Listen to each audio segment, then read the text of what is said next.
काफ़ी स्टूडेंट्स का ये समस्या रहता है कि मैथ्स को स्ट्रॉन्ग कैसे किया जाए।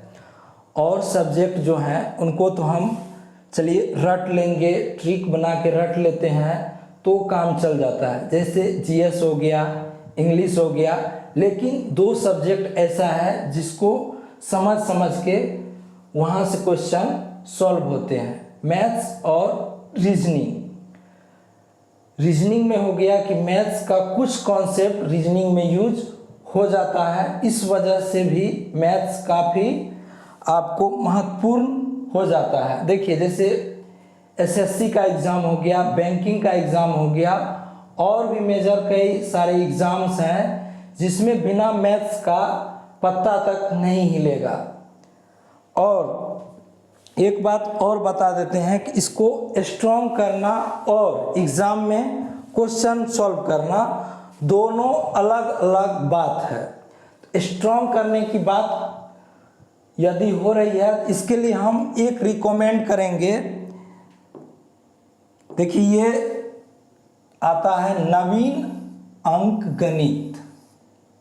ये किताब हर जगह अवेलेबल होता है, नवीन अंकगणित प्रतियोगी परीक्षाओं के लिए वर्णनात्मक एवं वस्तुनिष्ठ प्रश्नों का सहित। देखिए इसमें होता क्या है, मोटा मोटी बात बता देते हैं। तो ये पर जो कम्पिटिटिव एग्ज़ाम है इसके लिए ये किताब है।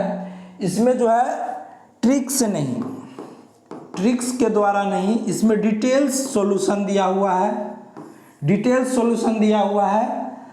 आप इसको जो है कॉन्सेप्ट वाइज यदि आप लगातार पढ़ेंगे तो 6 से 8 महीना में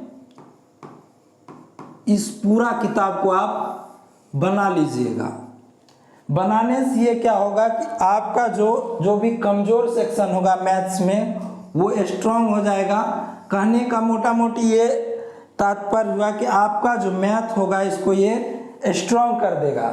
मैंने पहले ही साफ साफ बता दिया है कि स्ट्रांग करना और परीक्षा में क्वेश्चन बनाना दो अलग अलग बात है।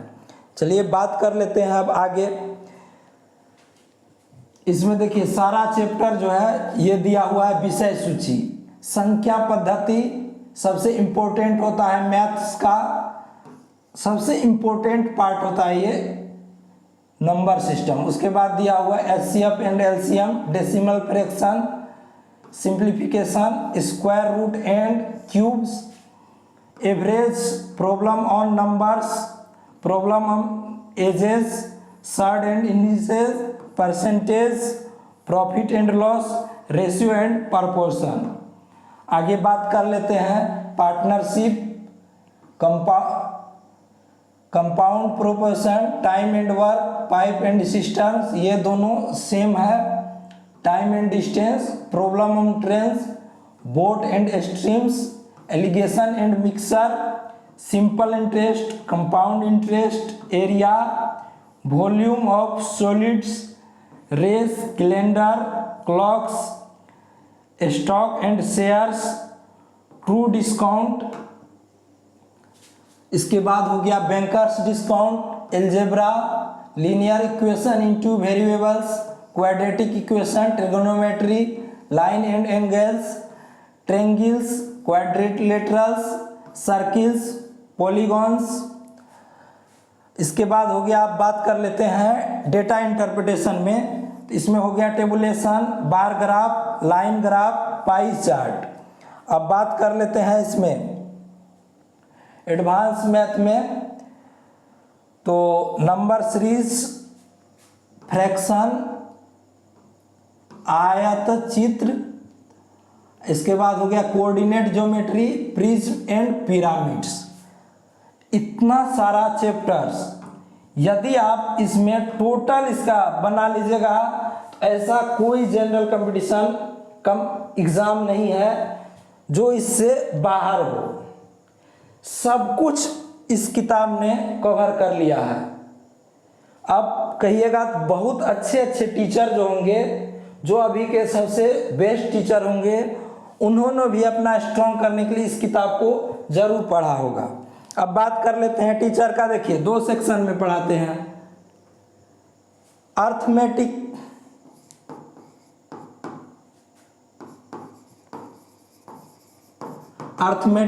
And advance. अब बताइए, मैथ्स एक है लेकिन इसको 2 सेक्शन में बांट के पढ़ा रहे हैं। ये बात वही हो गई जब 11th-12th करने के लिए जाते हैं तो केमिस्ट्री वाला भाग देखिएगा, उसमें केमिस्ट्री एक चैप्टर है, केमिस्ट्री एक किताब है, सब्जेक्ट है।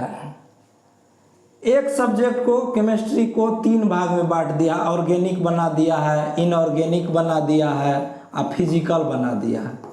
बस यही बात यहाँ ये लोग लागू कर दिया है। अब बात कर लेते हैं कि टीचिंग में होता क्या है। तो टीचिंग में देखिए, कोई भी टीचर ये नहीं चाहता कि आप एक ही बार में पास कर जाएं। बहुत कम ऐसे मिलेंगे जो एक ही बार में कहेंगे पास हो जाए, झमेला खत्म हो जाए। सब अपना सिलेक्टिव क्वेश्चन पढ़ाता है। कुछ टीचर ऐसे हैं जो वाकई में हित की बात करते हैं और अच्छा से पढ़ाते हैं, ऐसे बहुत कम है। तो आपको देखिए, मार्केट बनाया, आपको छात्र नहीं समझा जाता है। कहीं भी किसी भी शहर में आप तैयारी कर रहे हैं तो आपको छात्र नहीं माना जाता है। मार्केट का रॉ मटेरियल माना जाता है। आपको रॉ मटेरियल ये देखता है कि मार्केट कैसे काम कर रहा है, उसी तरीका से काम कर रहा है। बात ये भी सच्चाई है कि यदि मार्केट से हट के चलेगा तो उसको सेलेक्ट नहीं करेंगे। बहुत सारी बात है, लेकिन हम आपको बात किए कि मैथ्स को स्ट्रॉन्ग कैसे करें। तो मैथ्स को स्ट्रॉन्ग जो सिंपल सा फंडा है कि यदि आपका मैथ स्ट्रॉन्ग नहीं है और इसको स्ट्रॉन्ग करना चाहते हैं, एक बार 6 से 8 महीना लगेगा। अपने से कहीं भी पढ़ रहे हो तो इस किताब को लेके और पूरा बना जाइए। देखिए, आपका मैथ ऑलरेडी स्ट्रॉन्ग होगा और एग्ज़ाम तो आपको ट्रिक से ही निकलेगा, ट्रिक के साथ साथ कॉन्सेप्ट। यदि आपको कॉन्सेप्ट पूरा समझ में आ गया, क्वेश्चन को आप अपने से 10 सेकेंड 15 सेकेंड में आप अपने से उसको सॉल्व कर लीजिएगा। किसी की ज़रूरत नहीं पड़ेगी आपको, अपने से आप ट्रिक बना लीजिएगा। एग्ज़ाम में अपने आप आपको आ जाएगा कि ये क्वेश्चन ऐसे है, ये तुरंत देखिएगा ऐसे बनेगा। बहुत सारा ऑप्शन देख लीजिएगा, 4 गो ऑप्शन रहता है। इसी ऑप्शन बहुत देखिएगा डिविजिबिलिटी रूल से ऑप्शन कट रहा है। कभी देख लीजिएगा कि सम लग रहा है, डिजिटल सम से कर रहा है। बहुत सारा ट्रिक अवेलेबल है, आप किसी भी ट्रिक से क्वेश्चन को सॉल्व कर लीजिएगा। लेकिन वही है कि आपको कॉन्सेप्ट आना चाहिए। वो जो पढ़ाता है टीचर सब अभी का मॉडर्न एज का, बहुत सारा बच्चों को समझ में नहीं आएगा। हम भी शुरू में पढ़ रहे थे तो हमको भी समझ में नहीं आ रहा था। अपने से एक बार नहीं, बार बार करने से समझ गया। जब जीके जीएस एक बार में समझ में नहीं आता है, बार आपको कॉपी पलट के देखना पड़ता है, ऐसे देखना पड़ता है, बार पलट के देखना पड़ता है। तो ये तो मैथ है भाई, बहुत मुश्किल जो है ना, बहुत टफेस्ट सब्जेक्ट में से एक बना है तो वो मैथ बना है। और इसको समझना दिमाग का खेल है, रटने से नहीं होगा। और समझिएगा तभी जब इसका जीरो से स्टार्ट कीजिएगा। ऐसा नहीं है कि आप इसमें मॉडर्न हिस्ट्री पढ़ लिए तो इसका आप क्या बोलते हैं, पहले जो आता है मिडिएवल, एशिएंट हिस्ट्री, ये समझ में नहीं आ जाएगा। ऐसा नहीं है, इसमें आप नंबर सिस्टम नहीं पढ़े तो आगे का चीज़ नहीं समझ में आएगा, बिल्कुल नहीं समझ में आएगा। एक बार में जब आपको जीके जीएस समझ में नहीं आता है तो मैथ्स कहाँ से समझ में आएगा, ये सोचिए ना।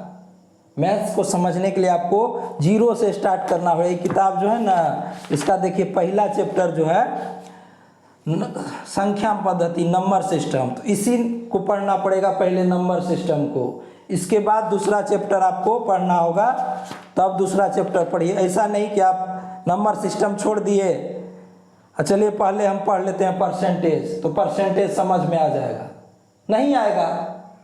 कुछ ऐसा बात है जो इसका नंबर सिस्टम का आपको परसेंटेज में यूज होना है। जब तक आप नंबर सिस्टम में वो बात नहीं जानिएगा तो यहाँ कैसे यूज कीजिएगा।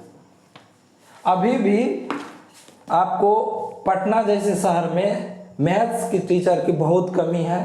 बहुत जल्द Chauhan maths study centre Patna में ओपनिंग करने वाला है। बहुत जल्द आ रहे हैं पटना में, Chauhan maths study centre Patna में ओपन होने वाला है। वहाँ देखिएगा कैसे पढ़ाई होता है। अब एक बात बताइए,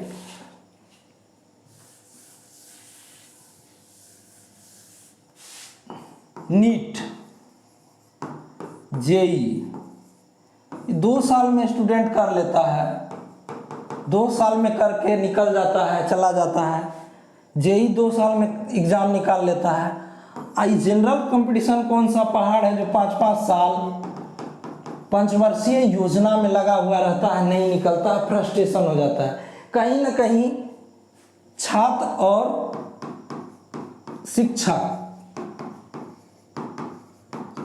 शिक्षक दोनों में कमी है, तब जाके नहीं हो पाता है। नहीं तो ये मुश्किल से आपको जितना यहाँ मेहनत करता है ना नीट और जेई निकालने के लिए, इसका 10% मेहनत भी नहीं है जनरल कंपटीशन निकालने के लिए। बात आप रखिए, इसी को पहाड़ बना दिया। तो चलिए, खैर जो भी हो, मिलते हैं नेक्स्ट वीडियो में। और चौहान मैथ्स स्टडी सेंटर जो है बहुत जल्द पटना में ओपनिंग करने वाला है और धमाकेदार ओपनिंग होगा और अच्छा से पढ़ाई होगा। और देखिएगा कितना सारा सिलेक्शन होता है हमारे बैच से। चलिए, मिलते हैं नेक्स्ट वीडियो में। यदि आप हमारे चैनल पर नए हैं, चैनल को सब्सक्राइब जरूर कर लीजिए।